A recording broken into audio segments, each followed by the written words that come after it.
Selamat siang para sahabat semua.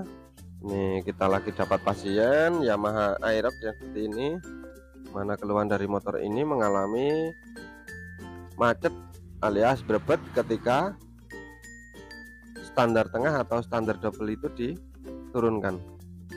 Jadi motor ini ketika di standar seperti ini itu normal, di gas-gas itu normal.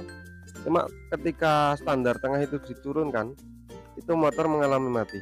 Jadi standar double yang tengah itu atau standar tengah itu maksudnya itu diturunkan, ketika mau dipakai jalan itu motor malah mati, berbet terus mati.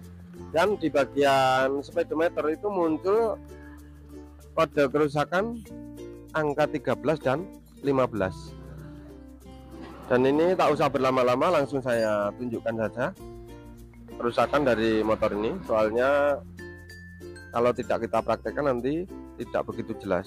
Nah, ini langsung saja kita praktekkan. Sekarang kontak kita putar on dulu. Ini sudah on.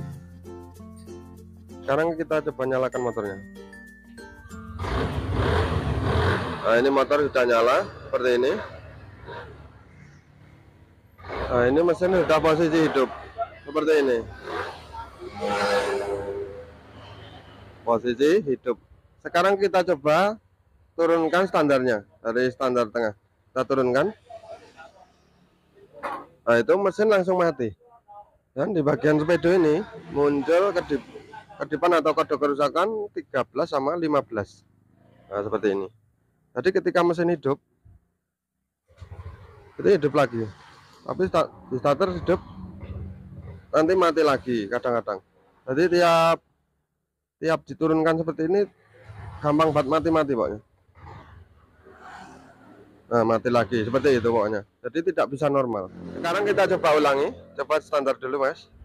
Itu kedipan langsung hilang sendiri. Maksudnya kode kerusakannya itu hilang sendiri. Ketika kita hidupkan lagi seperti ini kan tadi ada angka 13 sama 15. Sekarang kita turunkan dulu motornya, nanti akan mati. Nah, seperti itu. Lampu langsung hidup. Kode kerusakan ada di 13 sama 15. Kode kerusakan 13 itu menunjukkan IAPS, atau maksudnya itu artinya sensor tekanan udara. Sensor tekanan udara masuk itu mengalami masalah.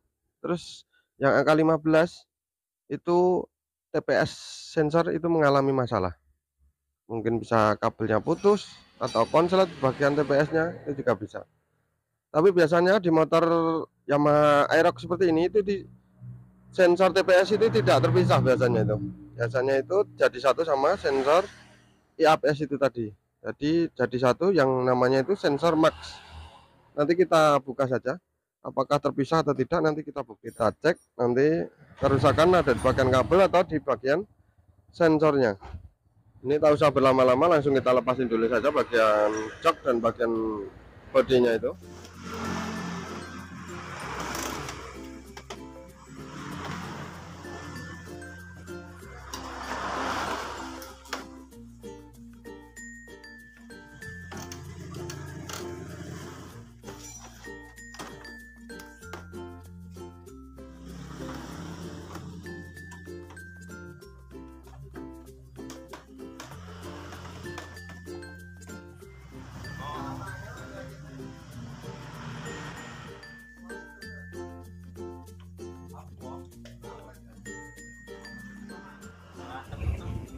Ini bagian bodi sudah terbuka. Sekarang kita mulai pengecekan pada kabel-kabelnya.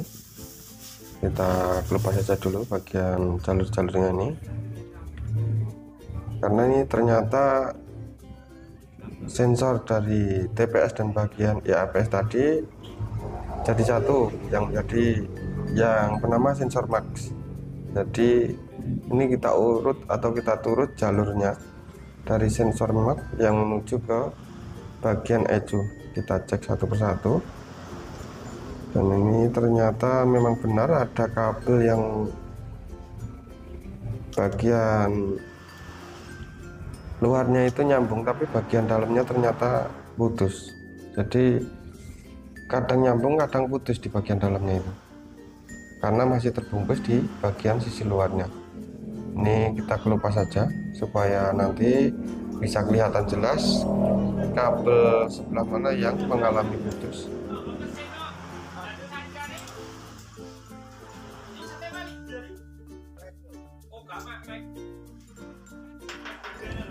Nah, inilah tempatnya warna kabelnya. Ini berwarna pink. Sahabat bisa lihat sendiri. Ini kabelnya tadi di bagian sisi luar nyambung, tapi di bagian sisi dalamnya ternyata putus. Setelah kita tarik, jadi cara mengurutnya itu ditarik pelan-pelan. Biasanya itu kalau sisi bagian dalam kabel itu putus, itu langsung kita tarik, tidak usah terlalu kuat, itu sudah putus sendiri, karena cuma terbungkus oleh karet di bagian luarnya, pembungkus kabelnya maksudnya. Dan ini kita langsung saja lakukan proses penyambungan di bagian kabelnya ini. Tapi jangan lupa ketika habis kita sambung seperti ini langsung kita solder supaya tidak terjadi proses ngedat kalau cuma disambung biasa. Karena kadang-kadang kalau sambungan tidak disolder itu pada motor injeksi itu sangat sensitif sekali. Jadi kadang-kadang itu bisa ngedat kalau tidak dikasih timah. Biar penyambungan kuat dan tidak terjadi trouble ketika posisi motor dipakai jalan ini, jadi dikasih timah, disolder. Itu saran saya. Jadi ketika mengalami ada bagian kabel sensor yang mengalami putus, itu cara menyambungnya itu dikasih timah atau disolder. Jangan cuma disambung pakai tangan, karena sangat sensitif sekali di bagian kabel-kabel sensor seperti ini. Jadi kalau tidak benar-benar kuat itu bisa terjadi ngedet motornya itu biasanya, atau terjadi berbet. Nah, ini kita lakukan proses penyolderan. Setelah selesai kita rapikan. Nanti setelah proses penyambungan selesai kita coba lagi bagaimana hasilnya. Setelah kita solder, kita isolasi dulu supaya tidak tersentuh oleh bagian bodi, karena bisa terjadi konslet atau terjadi shock. Nah, ini langsung saja kita coba dulu. Kontak kita on, kita starter. Kondisi speedometer normal. Terus setelah hidup kita turunkan. Nah, ini motor masih bisa dalam kondisi hidup alias tidak mati. Dan di bagian lampu speedo itu tidak muncul kode kedipan yang seperti tadi. Nah, tepatnya kode kedipannya itu sudah hilang, angka 13 dan 15 tadi. Ini kita gas. Ini kita coba sekali lagi. Nanti kalau masih trouble berarti belum kelar. Nah, para sahabat bisa saksikan sendiri, motor masih keadaan hidup, walaupun tanda tengah diturunkan seperti tadi. Nah, seperti itu, sudah tidak mati lagi. Di bagian speedometer juga sudah tidak muncul kode kedipan atau kode kerusakan angka 13 dan 15. Dan ini ditarik gas langsung lancar. Ini sudah aman, di bagian speedonya sudah tidak muncul kode kerusakan. Setelah selesai seperti ini langsung saja kita isolasi bagian kabel-kabelnya, kita rapikan, nanti kita pasang bagian. Setelah selesai proses mengisolasi dan merapikan bagian kabel-kabelnya, nanti kita pasang bagian bodinya lagi.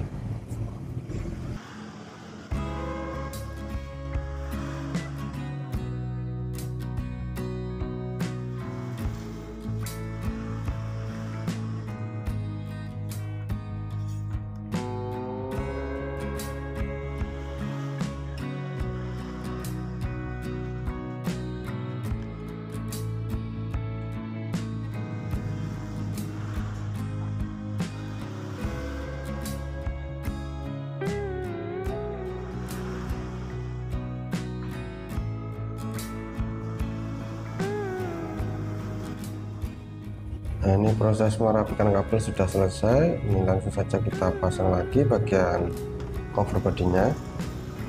kita pasang bautnya satu persatu, jangan sampai ada yang ketinggalan, karena kalau kurang bautnya itu bisa saja terjadi bergetar di bagian bodinya ini, alias keder bahasa Jawanya itu. Nah, itulah tadi para sahabat semua mengenai proses dan cara mengatasi motor Yamaha Aerox yang mengalami mati ketika standar tengah diturunkan, dan di bagian speedo muncul kode kerusakan angka 13 dan 15. Itu caranya seperti yang saya videokan tadi, dan semoga video ini bisa bermanfaat. Kita berjumpa lagi di kesempatan video-video yang berikutnya. Terima kasih.